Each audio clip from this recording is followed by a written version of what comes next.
Again, good morning, everybody. We are just opening the webinar as of 1 p.m., so we're still waiting for the attendees list to fill up from everybody that was in the waiting room. We'll begin shortly.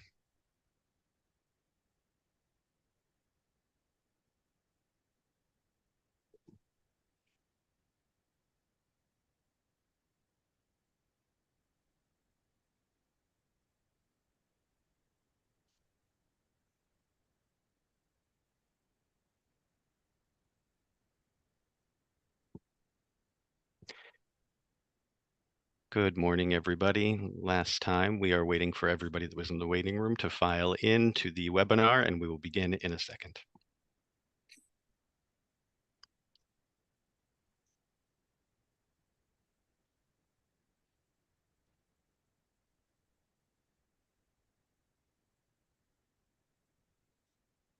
Okay. Good morning, good afternoon, good evening to you all. I want to thank you for joining us today. My name is Todd Brogan. I'm the Director of Campaigns and Organizing for the International Trade Union Confederation. Before we begin, I'd like to remind you that we're using simultaneous interpretation for those joining by Zoom. If that includes you, please go to the interpretation button on your screens and select your language of choice: English, French, Spanish, Russian, or Arabic. The call you've joined is a public webinar focused on trade unions and elections. It kicks off our first of 3 global rounds of action this year in the ITUC's trade union campaign for democracy. In this round, we're focused on the fight for democracy in societies, which includes but goes well beyond the ballot box.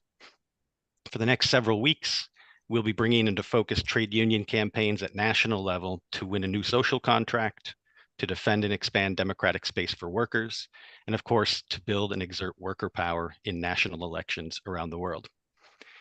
In today's call, we'll be hearing from 5 panelists, one from each of our global regions, whose countries face national elections coming up this year. We'll also hear from partners at the European Trade Union Confederation, ETUC, who are supporting trade unions across Europe in their common fight against the far right ahead of EU elections in June. I'll be coming back to you at the end of today's call to talk a little bit about how you can join actions this month for democracy and society wherever you live. But first, you'll hear from our panelists and moderators. After that, we'll open it up to questions for the panelists from you, the audience. We'll ask you to prepare those questions and submit them in writing to the Q&A function available in the toolbar on Zoom. And we will come back to those when the time is right. So for now, I'm going to hand it over to our moderators, Sharon Block, who's the Executive Director of the Center for Labor and a Just Economy at Harvard Law School, and to Max Kiefel, who's the Democracy Fellow at the Ash Center for Democratic Governance and Innovation at the Harvard Kennedy School. Sharon and Max, thanks for joining us, and the floor is yours. Great. Well, thank you, Todd, for including the Center for Labor and a Just Economy in this For Democracy event. And we're grateful to the ITUC and all the groups participating in today's webinar for bringing a global focus to the critically important topic of the role of labor in supporting democracy around the world. And just one statistic conveys how timely this topic is, that is that 4 billion people are eligible to vote in elections this year. But this year is a time when both democracy and the labor movement are under stress in many parts of the world. That's why we at the Center for Labor and a Just Economy have partnered with organizations like the ITUC and the Ash Center for Democratic Governance and Innovation at Harvard's Kennedy School to launch a project on reimagining the role of labor in protecting and strengthening democracy. As you all know, in the midst of shifts to right-wing populism and attacks on democratic institutions around the world, there's been a troubling decline in the political and social organizations through which workers have historically gained political representation. The subsequent erosion of civic space has had dire implications on the political responsiveness of governments to the needs and wants of working people. This lack of responsiveness can have a delegitimizing effect on democracy itself. So we're at the beginning of our endeavor. We're hoping through this work, we will broaden our framework of understanding the mechanics of labor movements that reinforce democracy, and we'll gain a greater understanding of the connections between union, workplace, and political democracy.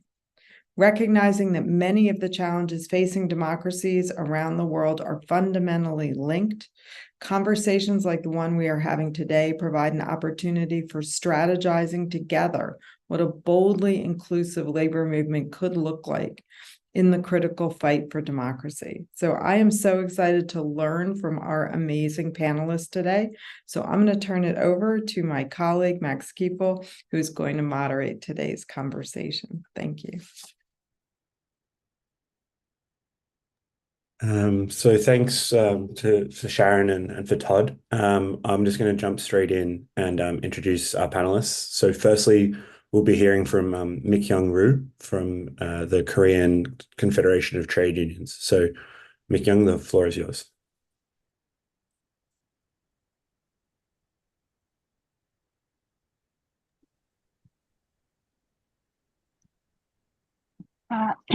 Good morning or good afternoon or good evening, everyone. I'm the International Director of the Korean Confederation of Trade Unions, and thank you for inviting me to share our activities in the time of the election. To be honest, my story is not very optimistic. Workers in Korea have little hope that the result of the general election will bring changes. There has been no serious debate over the policy agenda. Both major parties, the ruling and opposition, failed to set the policy agenda and just exchange hostile speeches to each other. However, the two major parties are united in taking advantage of newly introduced proportional representative seats, which is originally for the minor parties to address the disproportionality of the constituent vote. The worst part of this political scenery is the leftist or progressive parties, which can represent the workers' voice in the parliament, are struggling only for their survival. For the last 2 years of the current conservative government, the fundamental labor rights have been seriously curtailed. The liberal democracy and rule of law were the most frequently used expression by the president. However, these words only meant freedom from regulation for business and the rule by criminal laws for trade unions. The government attacked trade unions by all means, from smear campaign to judicial harassment. In construction sector only, thousands of trade union officials were summoned by the police, and around 37 of them were imprisoned for the charge of very dishonor, such as racketeering, for their union activities. The administrative authority, including the Ministry of Labor, started to interfere in union internal matters such as financial account and union bylaw, etc. In this situation, it is very important for the KCTU to attract maximum support for trade union agenda from the candidates and the society as a whole, and at the same time to increase the influence of other leftist or progressive parties that will represent the workers' interest. In the middle of absence of political debate, KCTU presented resolving inequality and social polarization and achieving labor-centered democracy as task for the new National Assembly. We are also campaigning for and urging every candidate to adopt the 6 priorities as their policies, which are in line with the ITUC's agenda for the democracy in societies. First, we are demanding the revision of the Article 2 and 3 of the Trade Union and Labor Relation Adjustment Act about broadening the definition of workers, employer, and the labor dispute so that all workers can enjoy their fundamental labor rights. The second demand of us is application of Labor Standard Act and other labor laws in all sides of workplaces.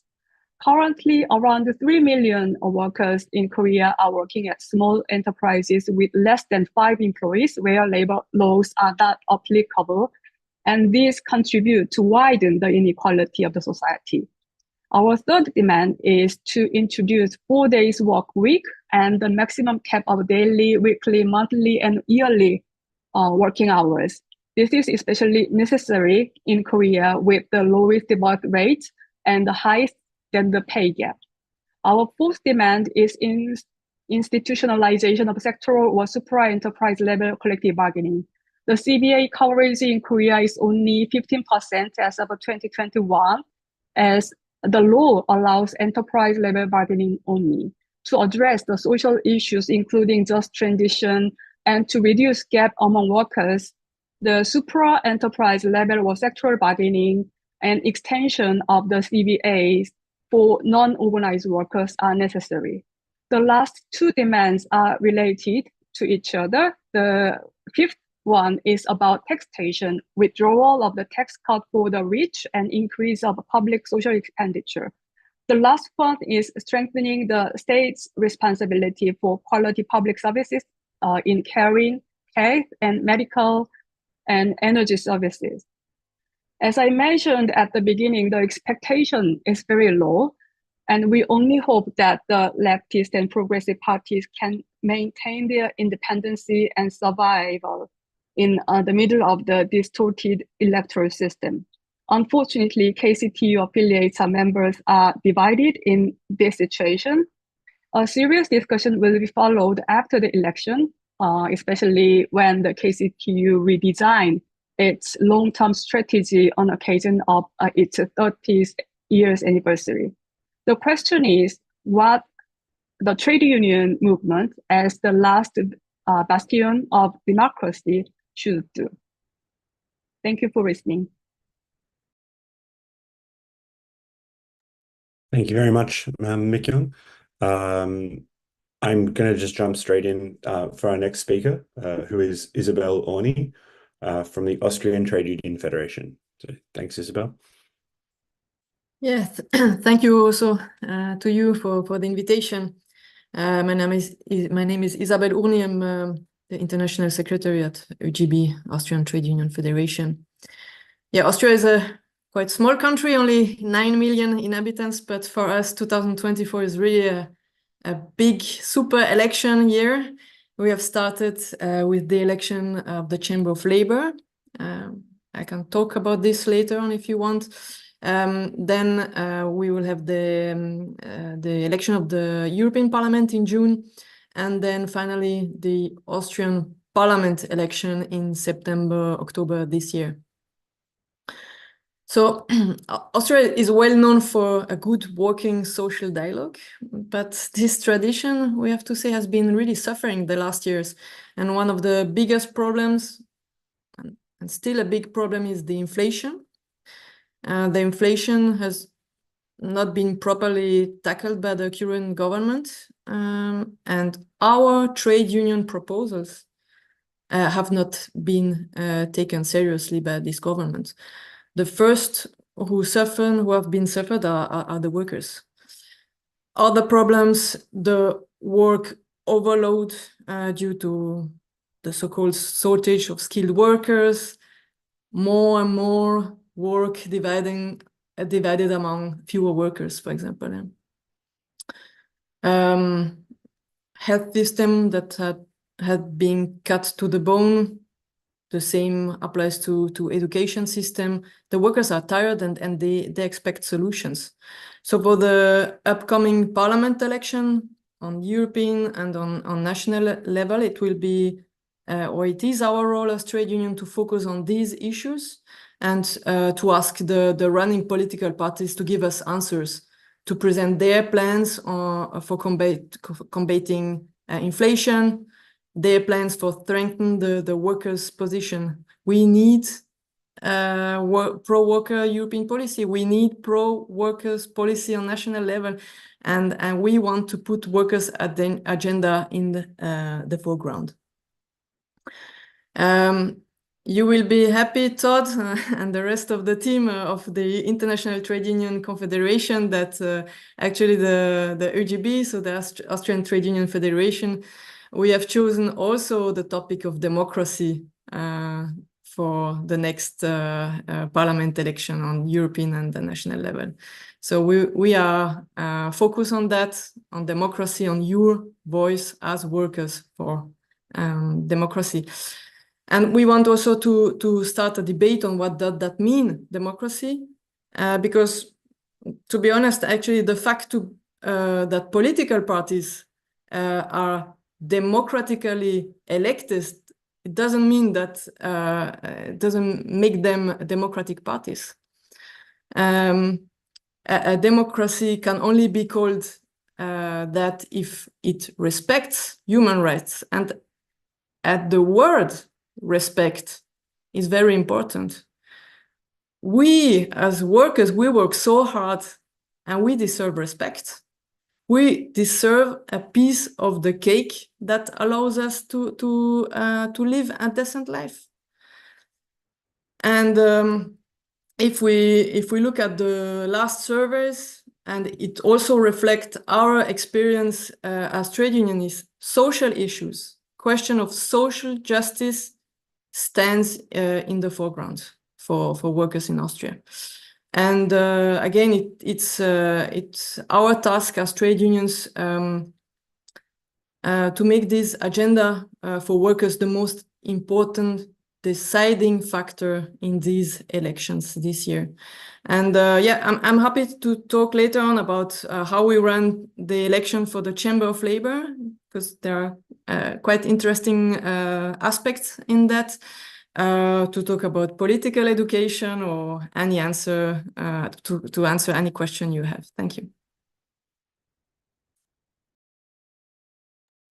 Thanks very much, Isabel. So next up, we're going to move to Africa, where Philomena Aber Samson from the Trade Union Confederation of Ghana will give some perspectives. Thanks. Yeah, thank you very much for this opportunity. And I must say, I'm very sorry to join late. I was having an internet challenges, but I've been able to solve it. So thank you once again. Maybe I joined late, so may I say, I will stand on the earlier protocols to say that it's a pleasure to participate in these important discussions, especially so as my country, Ghana, prepares for its presidential and parliamentary elections this year. The political landscape in Ghana is characterized by a multi-party system, with the two main political parties being the New Patriotic Party, the NPP, and the National Democratic Congress, the NDC. Aside the two main parties, we have seen an era of increased number of independent presidential candidates also contesting.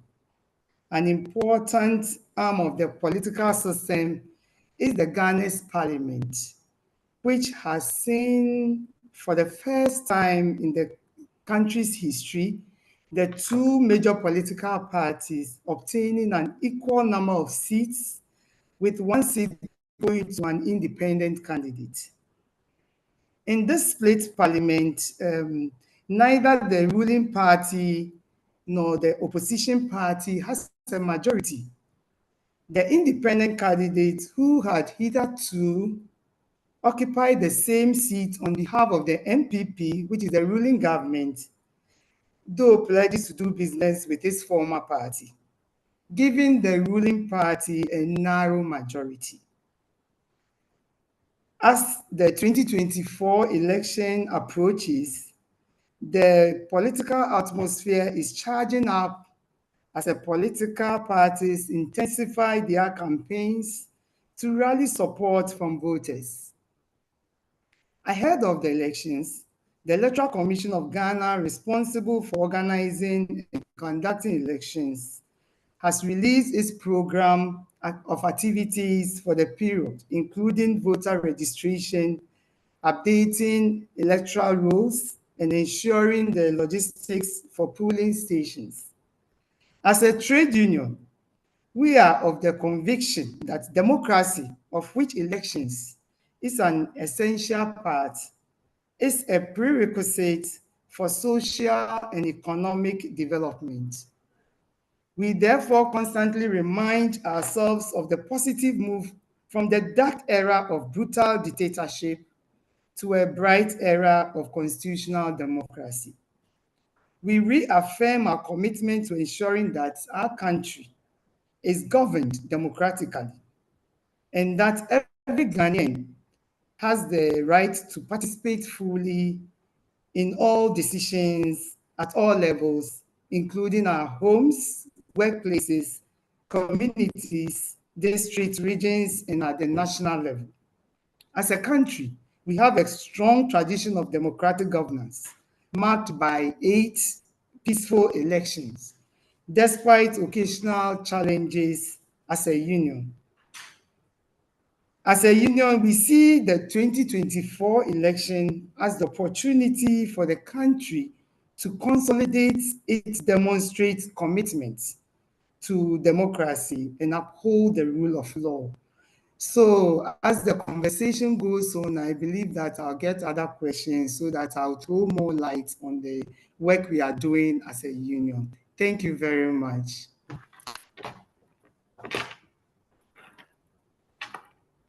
Thank you, Philomena. So next up, we have Jennifer Rodriguez from the AFL-CIO in the United States.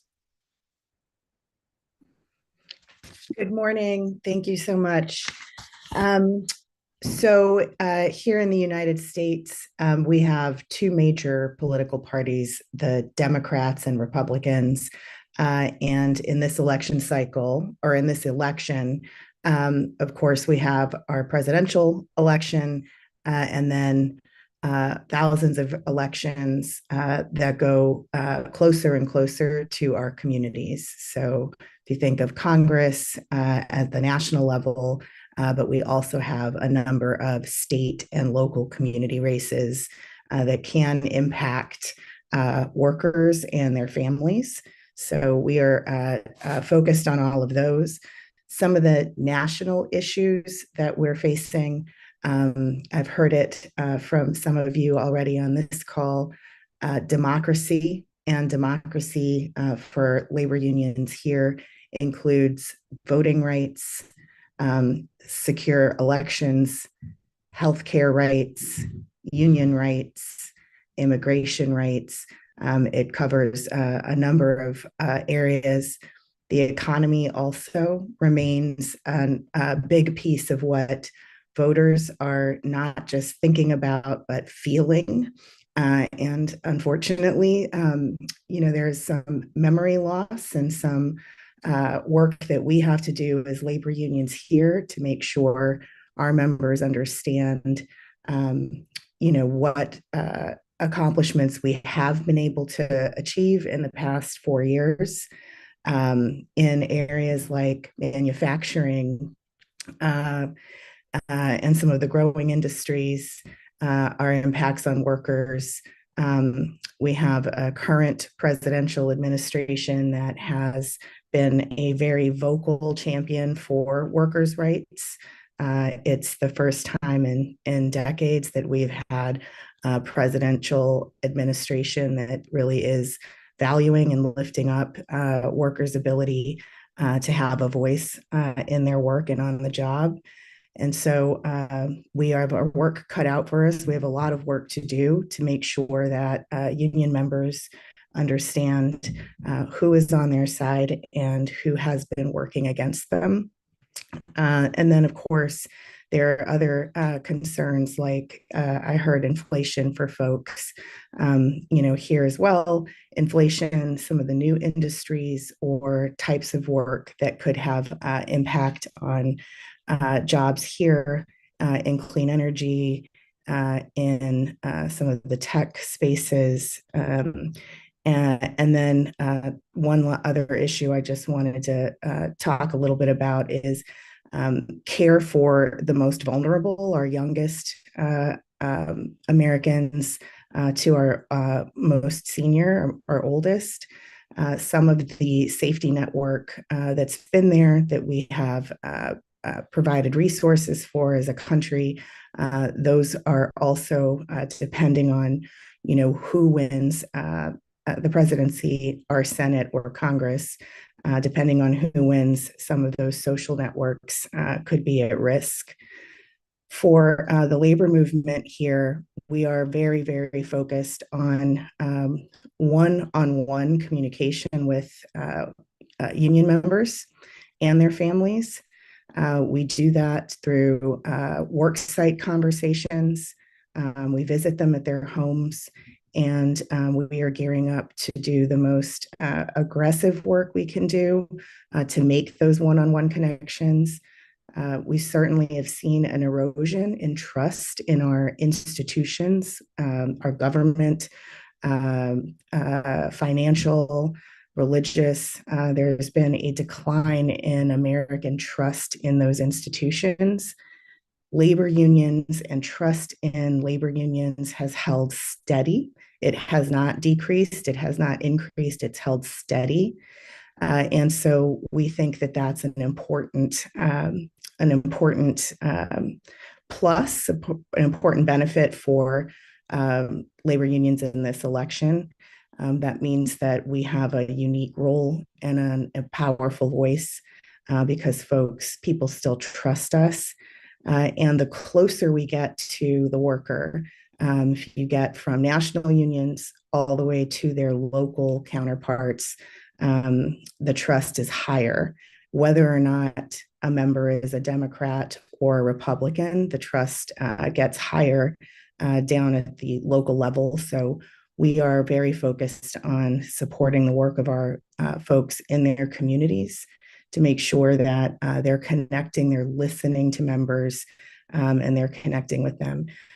This matters more than ever, given the distrust in other institutions, the kinds of attacks we've seen in our information sharing and news coming from bad actors. And so we are just trying to lean in on our strength, our connection, and the way folks trust us on the ground. I think one other thing I just wanted to share is, in addition to voters, at least still trusting labor unions, that we are on the side of workers. We also have a renewed interest in organizing, in being a union member or having a union. And so we're also trying to make sure that we use this opportunity to grow the labor movement and spread the word on what it means to be a union member. And so we are focused on, again, just having those one-on-one conversations with our members to try to make sure we get everyone reminded. There's been some forgetfulness about the chaos that the COVID pandemic, as one example of the Trump administration, allowed to play out. And we have two candidates, of course, that are running that have both been had the presidency and been in the administration. And so it is a rematch for folks. And now we're just trying to remind people of the actions those administrations took, not just the feelings that people have. So with that, I'm going to turn it back to you and look forward to the discussion. Thanks a lot, Jennifer. So we have our final panelist now, Theo Morrissey from the European Trade Union Confederation. So I'll hand it over to Theo before I ask some questions and then turn it over to the audience. Thank you. Thanks, Max. Great to be here with fellow trade unionists from across the world. Big thanks to the ITUC and the comrades for sharing their insight, because I think it's by learning from each other, hearing the insights, hearing the strategies and the tactics at play, that we don't have to reinvent the wheel, each of us in our corner, but we can learn as a movement. So thanks for this event, which does just that. To start talking about Europe, I mean, maybe just taking a step back and thinking about where we're coming from. I mean, Europe made major strides thanks to democracy, thanks to its democracy, in particular after World War II, there was this incredible wave of democratization, a broad rejection of totalitarianism, and understanding that societies work best when different interests were balanced, and that when fundamental rights and freedoms were upheld. People joined unions en masse and became very active to have a say over the decisions that impacted their lives from the workplace up. And by building this collective power, workers won universal healthcare, paid leave, education, and upskilling, strong public services, social safety net, and not just that, but they also, if you like, locked in some of that power and won some institutional power while they were at it. And in particular through systems of collective bargaining and social dialogue that to this day allow to fend off the worst of the crushing inequality that we can see in that is a threat to us all. So all of these things are the ingredients, if you like, of shared prosperity, the shared prosperity that we aspire to. And yeah, we're still to this day reaping the benefits from those structures that were set up in that post-war period. But more recently, and I think this was echoed by the comrades in their interventions, there have been attacks on these wins, and some unscrupulous employers are finding ways of dodging, circumventing those avenues of collectives, of having a collective say over decisions for workers. And circumventing collective bargaining or weakening collective bargaining. And obviously there's a lot of corporate lobbying and investment into corporate lobbying to shape the rules, shape legislation in their favor to lock in corporate gains. I mean, perhaps here at European level, from the EU, the biggest looming threat that the ETUC identifies is perhaps a return to the austerity rules that we saw at play after, in particular, that came into force after the financial crisis of 2008. And at that time, working people were the ones to be made pay for that crisis, a crisis not of their own making, of course. And this time, workers and their unions are adamant that we're not going to be the ones to pay the price. As basically in 2 weeks, there's a set of new economic governance rules being tabled at EU level, and they're going to be voted on in 2 weeks. So that's really the core focus of that, because that determines the space for investment into all those things, into all that training, all the education into public services that we outlined there at the start. Is going to be determined by these rules over the next coming mandate. And also maybe just to point to, I mean, there's at European level also quite worrying trends in terms of industrial jobs in manufacturing. We've lost 1 million jobs in manufacturing over the past 4 years. And there again, we can learn from what's been happening elsewhere, and in particular in the USA, where unions were instrumental in getting some of the kind of key tying investment to social conditionality, to conditions, to saying, right, you have to pay fair wages, you have to ensure that there's training opportunities for workers, and those are the things that are ensuring that there's the right skills and that there's not a skills gap in those sectors, and those are the things that we're pushing here at European level. There's some promising things, in the last Eurobarometer, and I think Isabel mentioned this, that people are looking to Europe and are looking to these elections with social justice and jobs as their #1 priority. And there's a space there for unions to really wedge in those issues in the narratives around these elections. And I mean, maybe just to touch on as well the less positive side. Some people on the hard end of all these of austerity of the past, and that have lost, if you like, faith in the European project because of those policy moves of the past.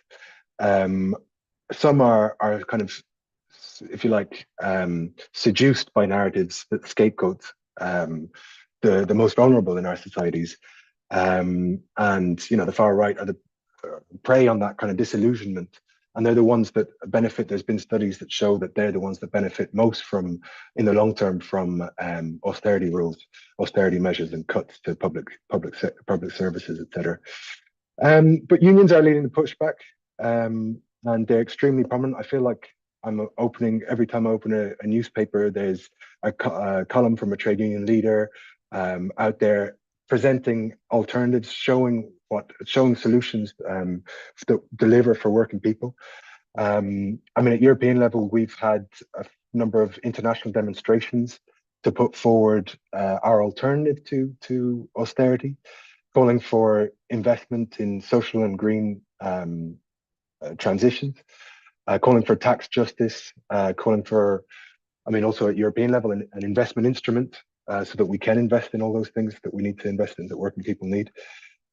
Just today, actually, we've published a report, the ETUC has published a report. I encourage you all to go have a look at it, where we expose and we show that these potential rules that are going to be brought in potentially in 2 weeks would mean that only 24 out of the 27 EU member states would be able to fund needs in housing, schools, hospitals, and just transition needs.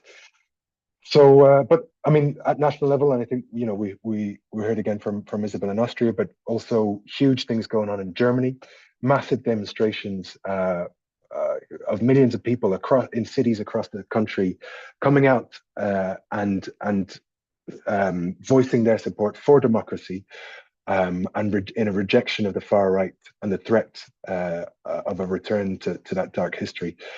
Same thing in Finland, France, Czech Republic, Italy. I mean, everywhere we look, trade unions are the ones that are kind of leading the battle and pushing aspirational objectives that are mobilizing people in a way that's unprecedented in some aspects.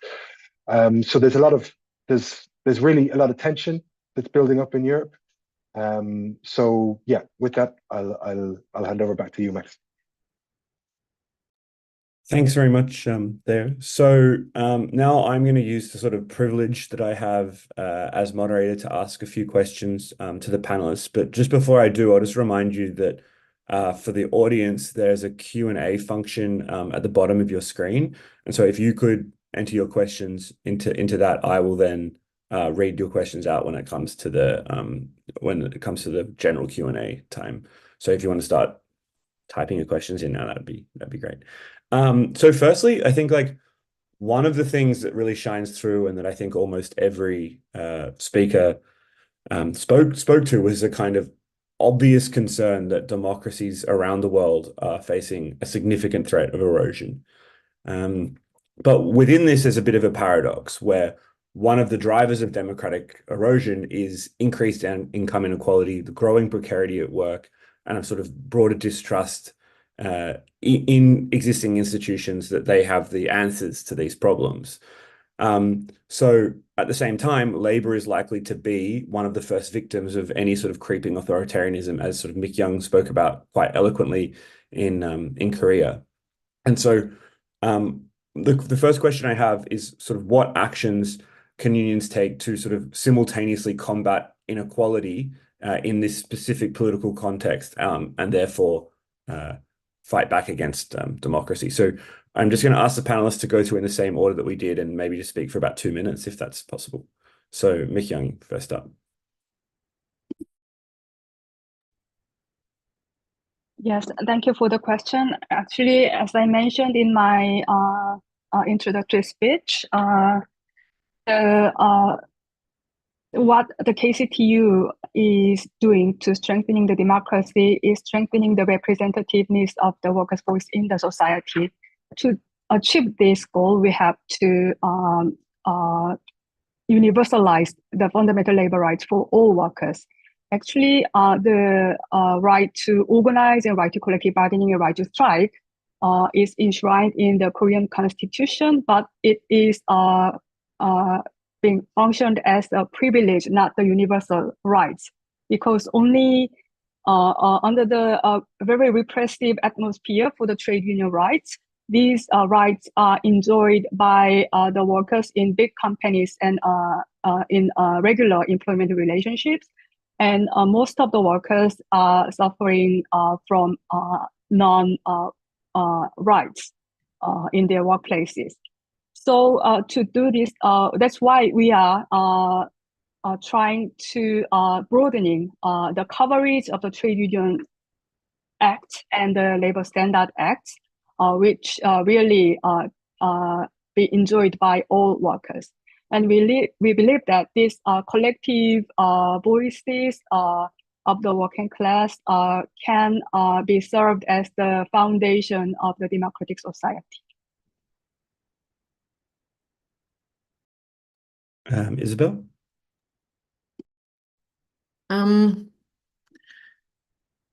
I would give an example with the how we are organizing the election of the Chamber of Labor, because you will understand also how it works on the focusing on because we are focusing on the democracy at work. We are running right now the election for the Chamber of Labor. This is a very, very, very unique organization. It exists only in Austria. It's a sister organization of the Trade Union Federation.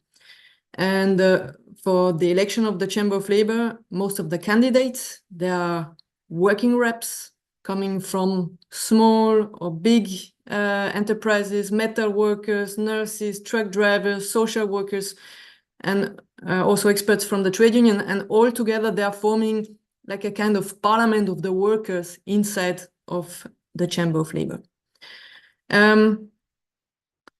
Who can vote? Every member of the Chamber of Labor. And as the membership is mandatory, it means that every employee in Austria can vote. And it means also foreign workers. So it doesn't matter your origin. Everybody, every employee in Austria can vote for the Chamber of Labor. And this is really important. Important fact, because more and more people in Austria, they are excluded from the central means of participation, namely the voting, because they don't have the Austrian citizenship.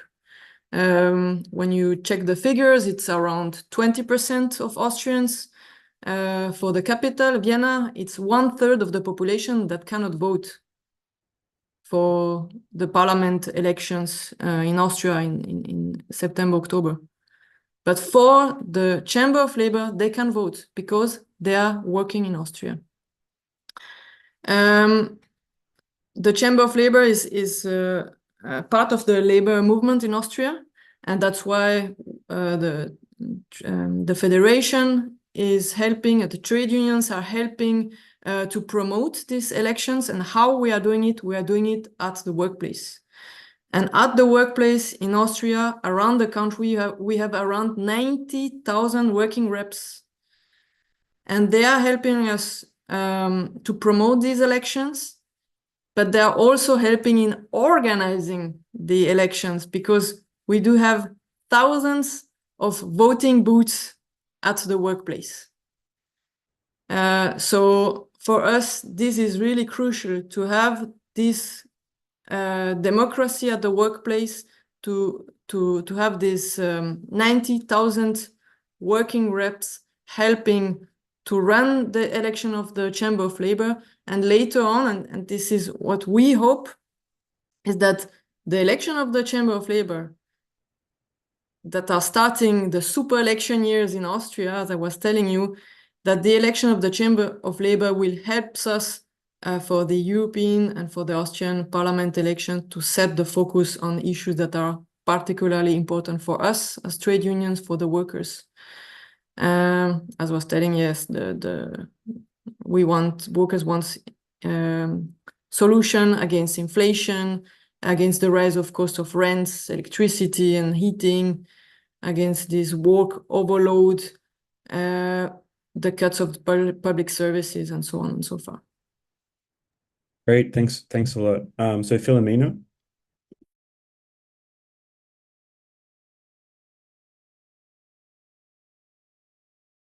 And thank you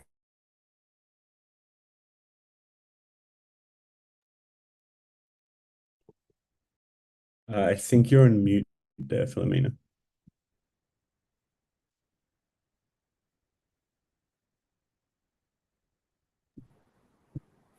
I'm on mute now. Thank you very much.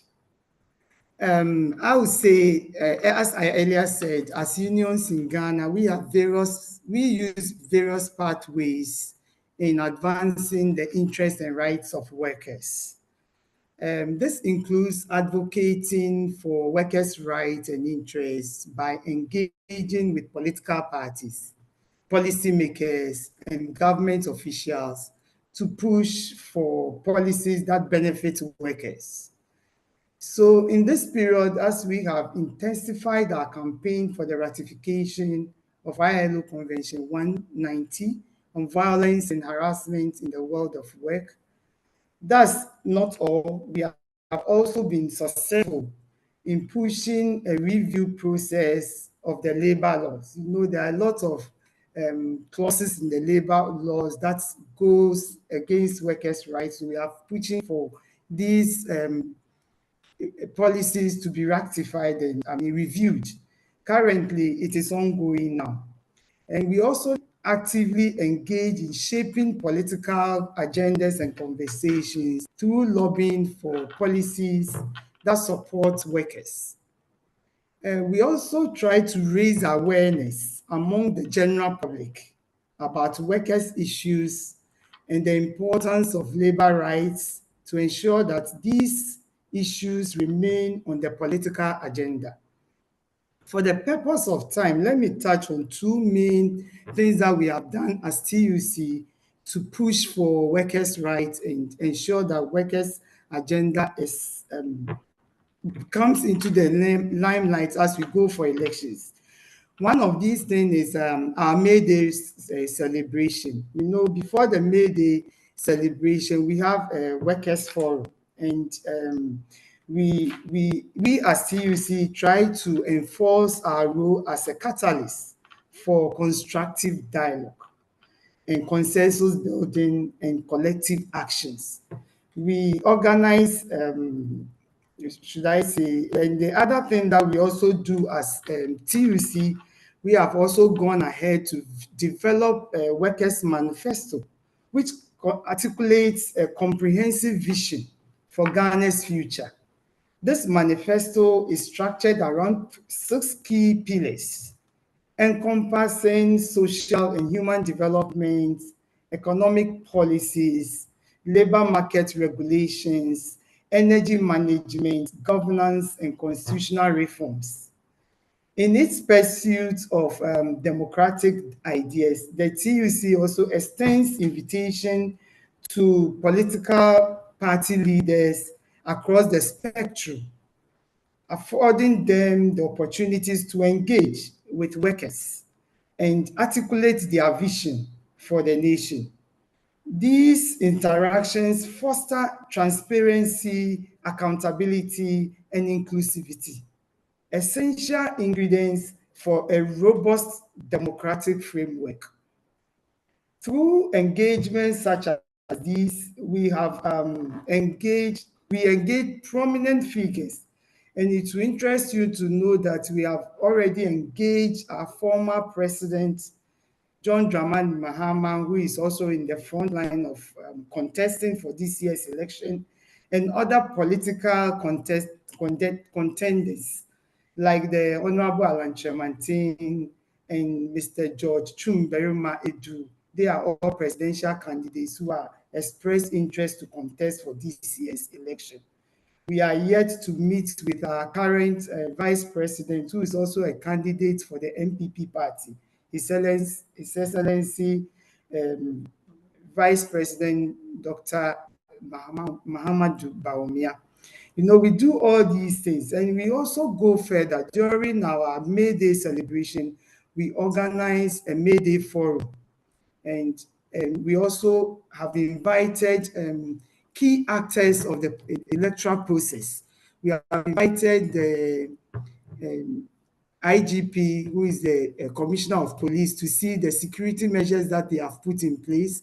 We have also invited the Electoral Commission to see the programs program of activities that he has put in place to ensure that we have a peaceful demonstration and that workers' rights are not also violated as we go into the elections. Thank you. Okay, thanks, Philomena. Jennifer? Thank you. I think there's a few things that we are doing or trying to do. There is a lot of, cynicism and distrust. Many of us have talked about that. And Americans are suspicious of the parties, the political parties here, and their motivations, cynical about corporations and corporate greed. And so for us, we feel like we need to continue really focusing on workers, their issues, and their experiences first and foremost, rather than what we have fallen into in the past, which is to really get behind a candidate and focus on the candidate more than our own folks. So we're trying to make sure that we keep workers front and center. We also, to maintain the trust, cannot try to change the hearts and experience that workers are feeling. And so workers are struggling with costs. They're struggling. I heard one of the other panelists, they're struggling with the cost of housing and rent. They're concerned about safety, public, what we're teaching our children. And so we want to stay very focused on workers, and that is a lot of what we've been doing over the past 2 years and what we'll continue doing as we get ready for the election in November. I think the other piece here is, we need to continue. We've had over the past, since 2017, 2018, growing number of worker actions. So whether that is a contract fight or even strikes, more and more that those actions are increasing. And I think the more that we're able to show, not tell, workers that unions are fighting for income equality and many of the other issues workers are facing here, that just continues to build the trust with us that we are here for workers and their quality of life. And that's what we're focused on. That's how I think our strategy. Great, thanks, Jennifer. And finally, Theo. So inequality, how do trade unions fight inequality? Well, that's the bread and butter of what workers and their trade unions do every single day, from the workplace all the way up to the policymaking level.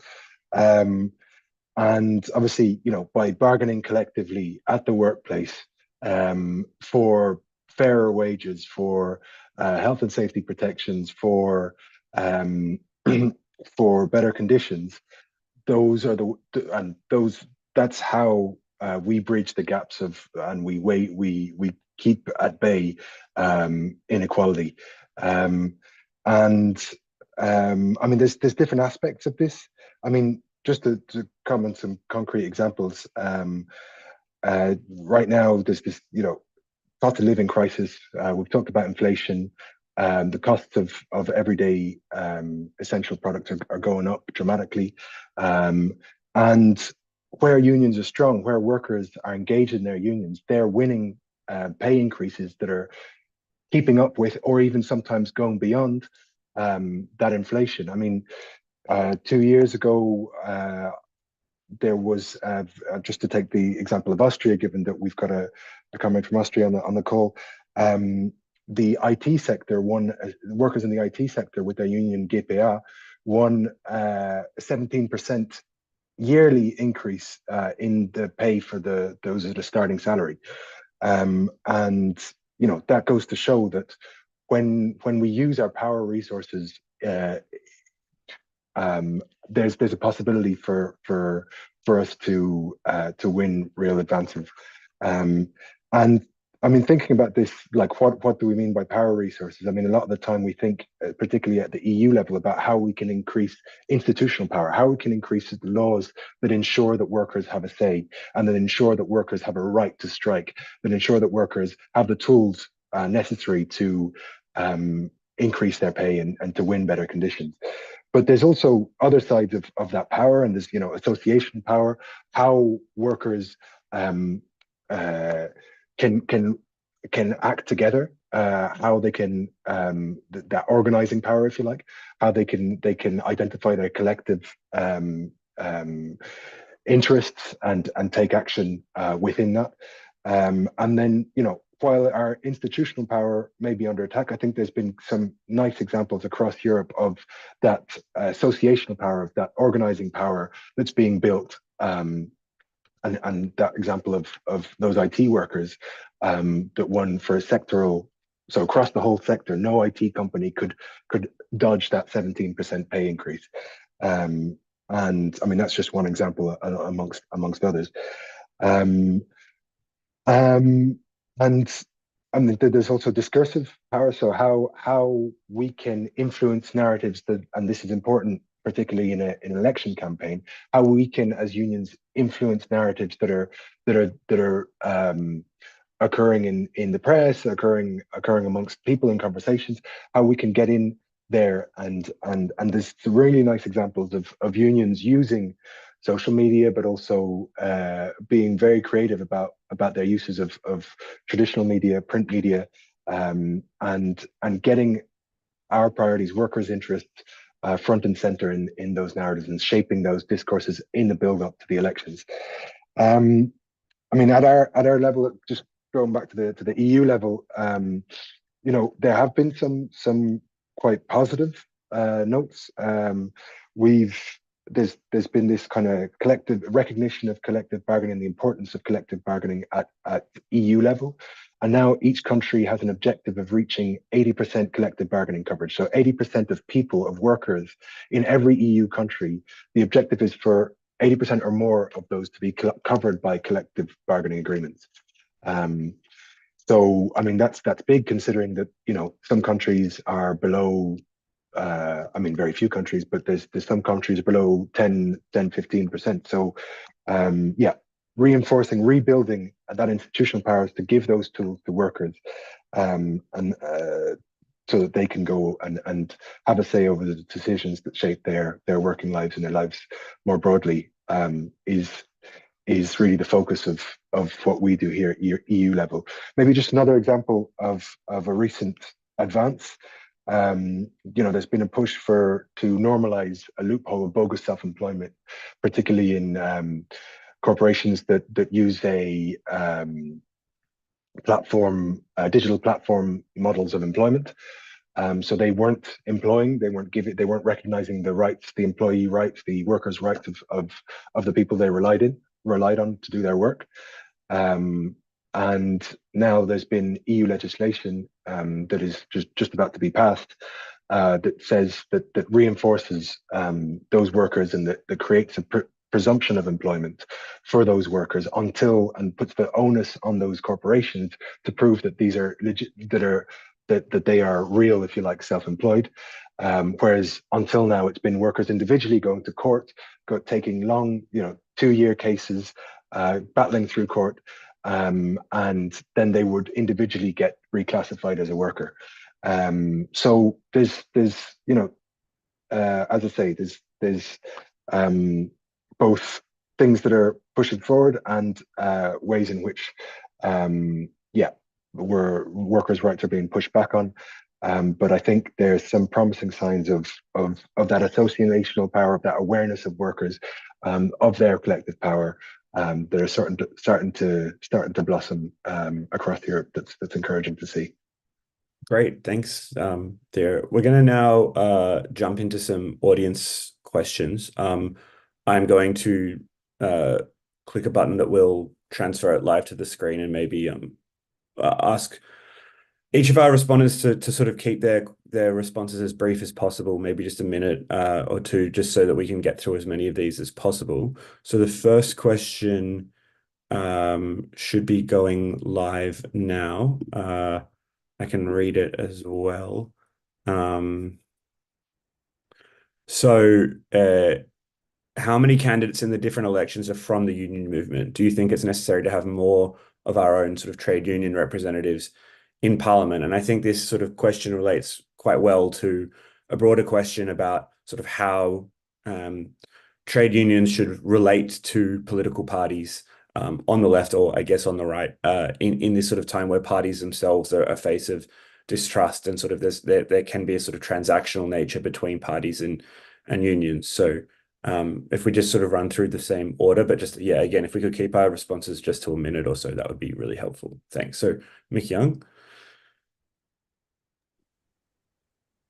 It's a very complicated issue, but at this moment, because historically KCTU adopted the political empowerment of the working class as our priority, and we tried to build our own party in 2000.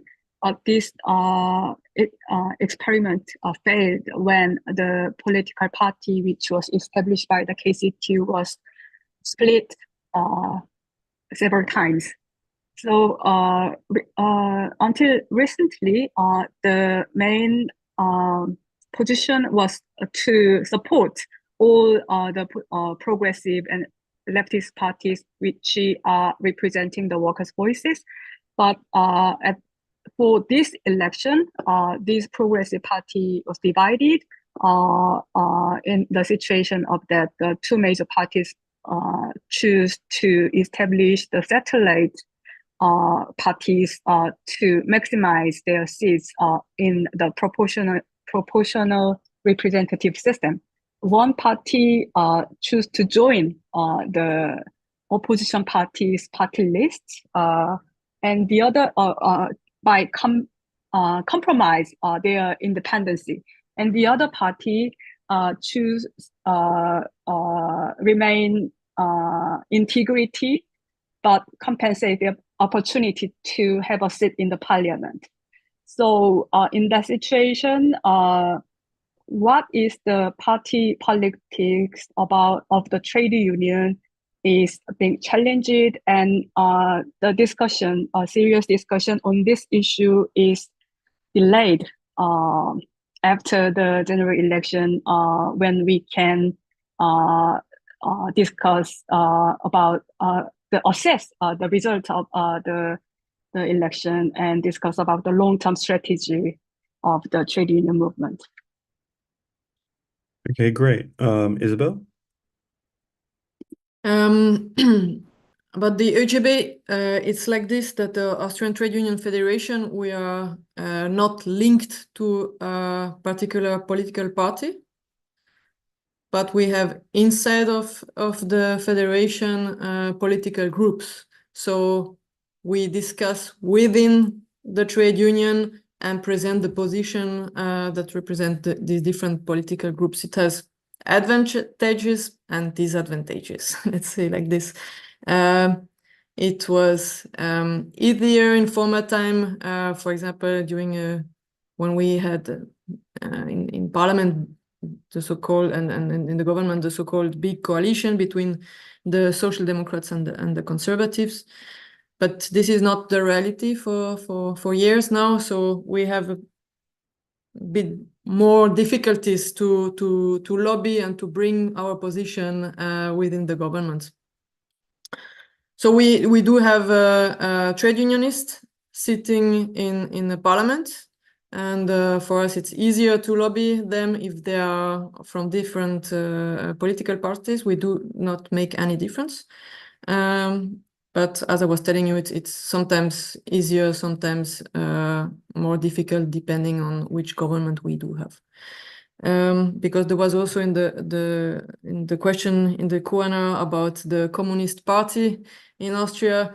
They won or they are rising in two regions of Austria. They focused on the topic of the rising costs of rents. And this was what I was talking about earlier in this online event. This is a big problem.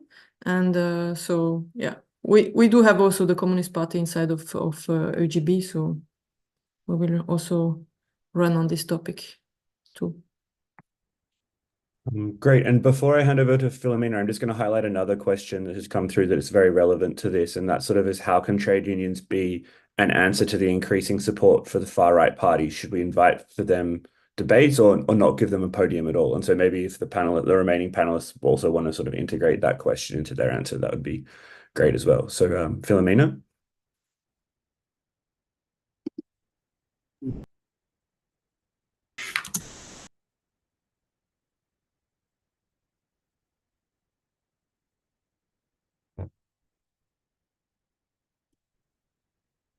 Philomena, you're on mute again.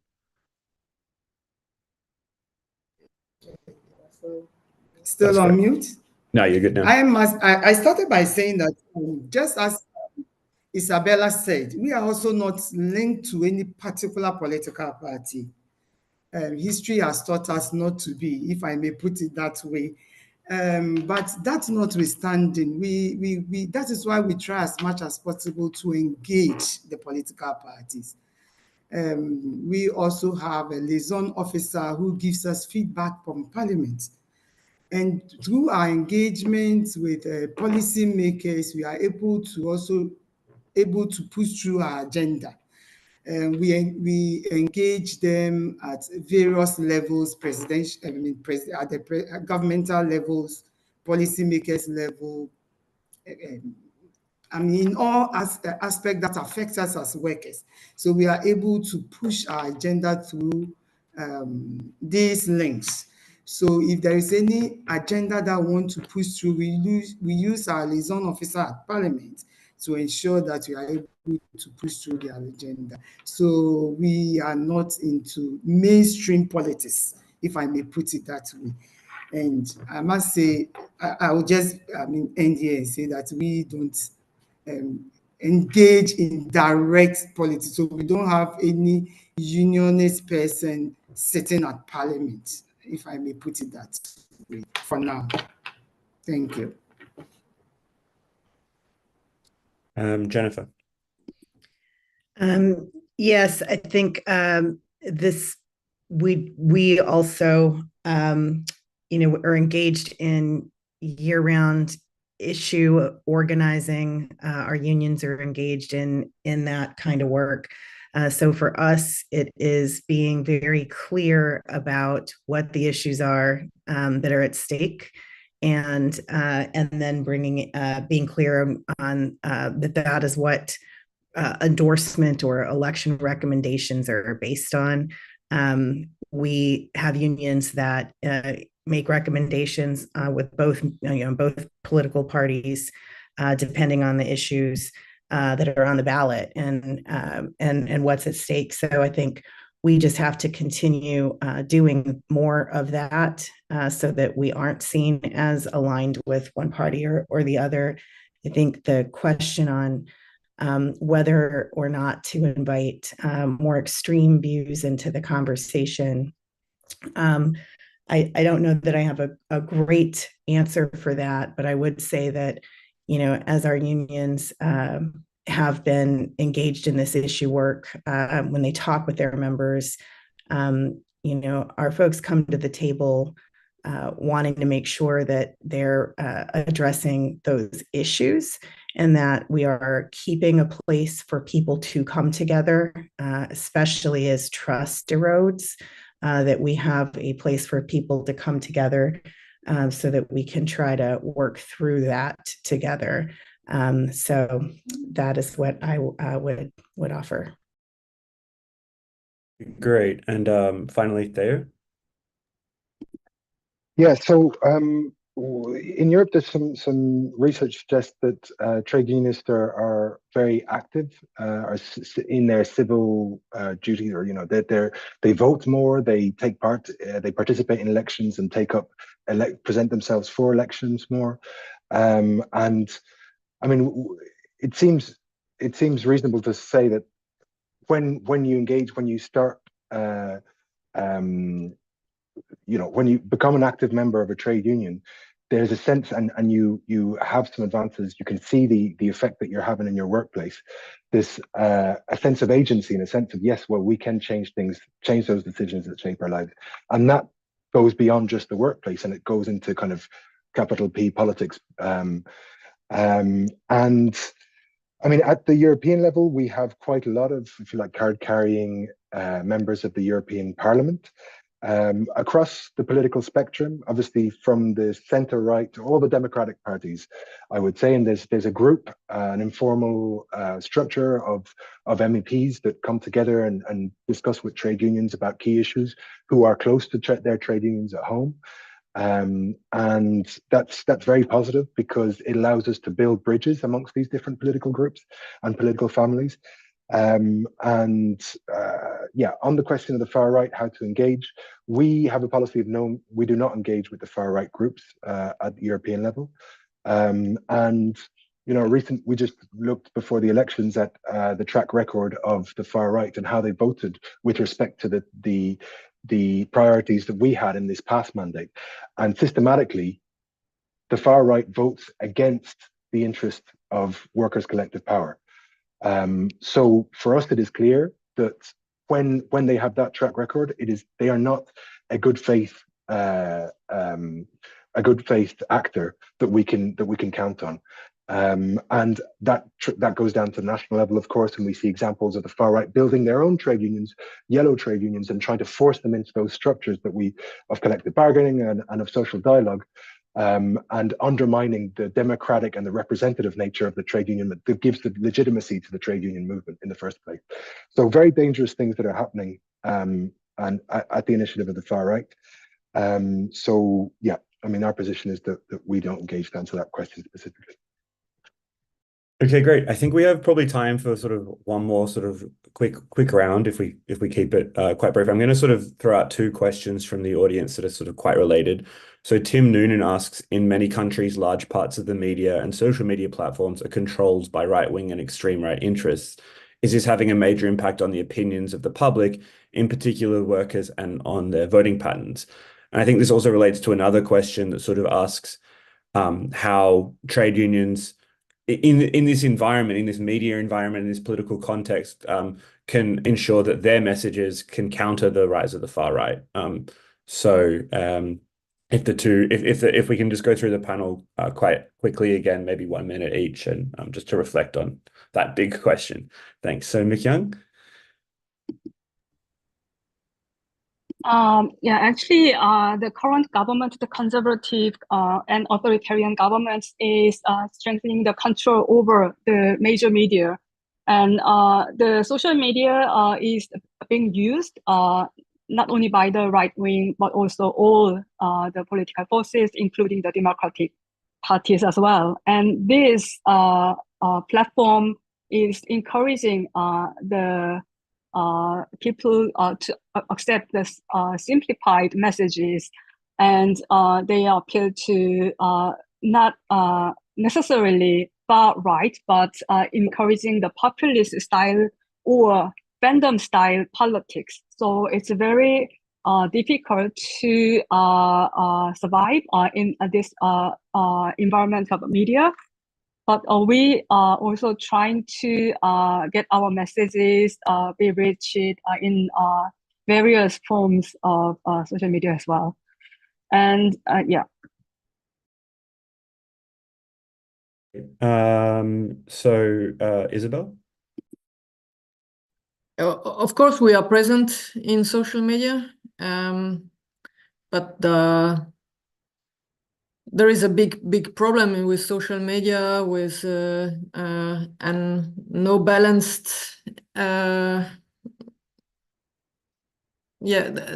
big problem with democracy within these social medias. So as trade union, we are in, but we are mostly focusing on engaging debates and discussion on the base level within the workplace. We are engaging on democracy through trainings. Lots of trainings, trade union school around the country. this for many years, and we will still doing this. It's a long-term work to fight for democracy, and we are doing this most on the basic level. And yeah, in social labor, in social media, you can do it, but not as deep as we would like to. Philomena?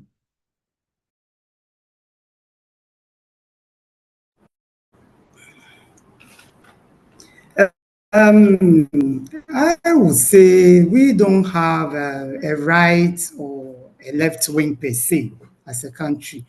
But like you are saying, our social media is really, it's actually participated by our members. They are in the social media space. As we see now, you see the incumbents doing the social policies, you might think is the right, but you get an opposition also saying otherwise. So I would say that though the social media, we are not there as using it to influence our political policies.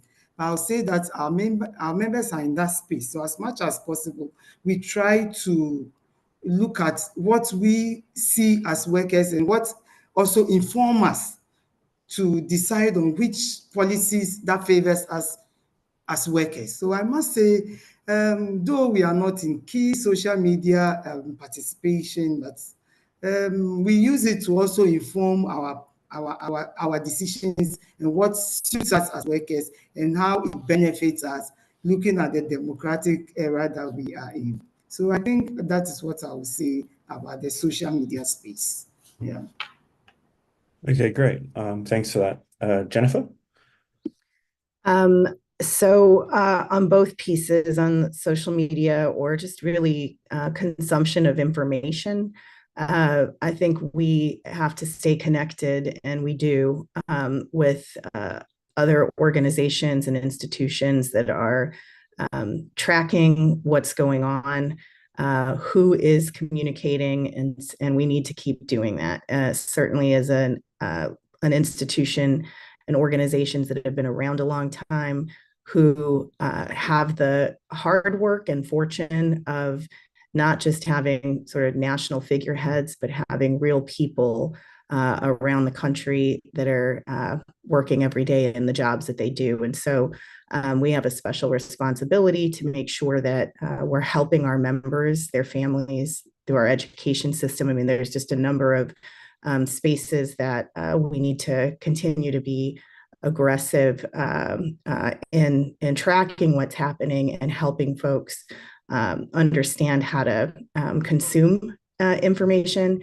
And then, you know, Philomena, just like what you just said, and a number of our members are in the social media space. And so we try to lift up our voices that are good validators, good trusted resources, whether those are labor union leaders or their members, you know, again, focusing on their work, on their real experience, and trying to lift that up. So I hope that's helpful. That's great. And finally, Theo. Yeah, I mean, it's never been a level playing field for workers, not at the legislative area, not lawmaking, not at the newspapers have been owned by powerful corporate interests as well in the past, and now, yes, it's the case with some social media but we're not going to vacate that space. We're not going to abandon that space in order for it. If workers are there, we're going to be there. But it should inform our strategy, and increasingly we want to focus on list building, if you like, getting those people, cutting out the possibility of interference of intermediaries via the big platforms, but using those platforms for the outreach potential that they do have, and getting those people onto a more direct channel with us. And that's not just, I mean, there's a huge amount of learning from each other. And I think the work that unions are doing in the United States, I mean, across the world, but particularly in countries maybe where that institutional power has been attacked in the past, and they've had to find other ways. Unions have had to find other ways of reaching out and other ways of leveraging power and shaping decisions. That they've invested in, and I think the AFL-CIO and the unions in the US are some of the leaders in this, but also over in Australia, that have set up platforms, established platforms of their own, to create that direct contact between the union and those workers, but all the while having a strong social media strategy that's engaging, that brings new people in, that shows a kind of engaging face of the trade union movement. So yeah, I think we have to do both building up our own structures and accepting that it's not a level playing field, and it never was, but keeping fighting on those platforms. Thank you very much, Theo. This is Todd Brogan. Todd Brogan again. Some of you may have joined the call later. I'm the Director of Campaigns and Organizing for the ITUC. Before we wrap up the call in the next 10 minutes, I just want to turn it back over to Max now and to offer some reflections as moderator on what he's heard today from our panelists. And then I will be back with you in a second to talk about ways you can plug in to the fight for democracy and society. Max? Thanks, Todd, and thanks to all the panelists for some really interesting contributions. I think one of the things that sort of shines through to me sort of across the different panels is the idea that, I think every single person spoke about distrust and trust that people have in the democratic process, and the roles that unions can play in encountering and improving trust. And so at the Ash Center, where I'm a fellow, and at the Center for Labor and a Just Economy, together we're sort of working on how unions can play a democratizing role at the sort of micro level for workers. And so that can be through participation in democracy inside unions, through improving workplace democracy, how practices at those levels can sort of encourage voters to play a broader political role in society. So whether that becomes running for local council, running for school boards, voting itself, participating in social movements, these are sort of things that we're looking to understand the relationship between these kind of micro and macro level processes. And I think beyond that, I think it's really important to think about how we avoid the sort of transactional relationship between unions and political parties. So it's one thing for unions to provide voters and to mobilize voters in support of parties, but after the election, like, how do we make sure that unions that the parties don't just say thanks and then ignore the demands from there. So look, it's been a really interesting hour and a half, and I'd just like to thank again Todd and the ITUC for the opportunity to moderate this and learn from all of you. So thanks very much. Thanks a lot, Max, and thanks to our panelists. But before we close, I just wanted to address some of the questions we weren't able to answer in the panel, and then talk a little bit about how you can get involved in the ITUC's campaign for democracy, specifically this round of action, which is focused on democracy and societies. So from Brother Mustafa in Algeria in the chat, who asked how ITUC can help. I'm going to talk about that a little bit in a second. We also had an anonymous question in Spanish, which asked how many candidates in the different elections are from the union movement. I think this is an interesting one, but if any of the panelists want to share their thoughts on the Q&A tool for what's happening at your level, that would be great. Obviously, we have incredible examples, including from Latin America. The election of Lula, a former trade union leader himself, is considered sort of one of the big global examples of this, but we'd be very curious to hear about the others. Another was about the equality between women and men, especially in non-democratic political parties, a major issue that ITUC has been taking on for years through our gender work, but unfortunately, we weren't able to address it with the panelists today, but it is something that I'm sure if you reached out to our panelists individually, they could talk a lot about their concerns there. And then we also had one about how do you really talk about democracy when you have a low union density rate, 4 or 5%.